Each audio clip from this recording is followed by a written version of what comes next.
Hi, Cecilia. Hi, Linia, how are you? I'm good. Thank you for coming into my office. Thank you. I'm trying to make sure I get everybody in here to talk about their exciting stuff for the Expo. Mm-hmm. Tell me about your Peace and Development event. Sure. We are organizing two major events. The first one in the context of the Expo, which is going to be on South-South cooperation on sustaining peace and development. We are inviting member states, UN agencies, researchers that are going to share examples of how southern countries are already providing interesting solutions to promote conflict prevention. So we hope that this is an opportunity to inform the BAPA plus 40 negotiations. Peace and development as a nexus and interrelated issues has not been included in the mainstream agenda of South-South cooperation in the last 40 years, but it's happening. So we want to highlight how it's happening, and we want to inform policymakers what they could do as they prepare for the negotiation and potentially include us as one of the major themes. You always talk about this, how peace and security and development and this nexus, but you talk about how it's more about preventing and sustaining peace than about preventing conflict. What do you mean when you say that?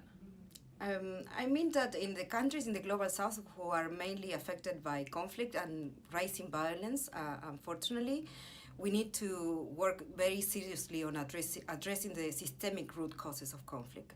So it could be poverty, it could be exclusion of some groups, young people, ethnic groups from political processes. In each context is different.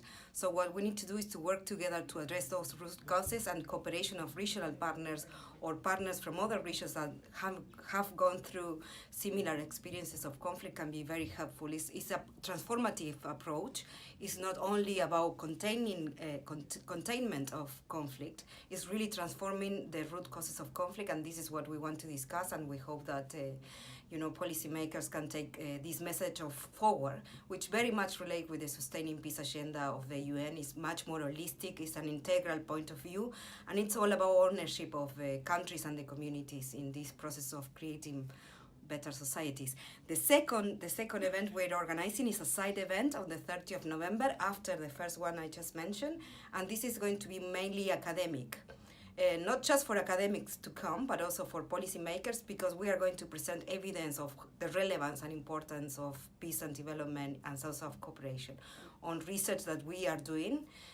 So the major findings are going to be presented, and it's going to be a space for policy dialogue and debate with all the participants. So these two events, I hope that you have a strong participation from anyone who is watching this video and being in New York, and also it's going to be in the webcast, and we are going to record all these sessions so everyone also can interact and get the information afterwards. And what about the people that are watching here who are not going to be in New York? Can they participate in the discussion in some way? For the Peace Solution Forum, which is happening in the conference room 1, I think it's going to be in UN TV, so that will be live. I'm not sure if people are going to have the chance to ask questions, but hopefully to participate and at least see what is being presented and discussed. And in the one that is the side event that is happening in conference room 11, that will be recorded and we will upload it in our website. Perhaps from that we can have a more open debate. I look forward to it. Yes, me too. Thank you. Bye.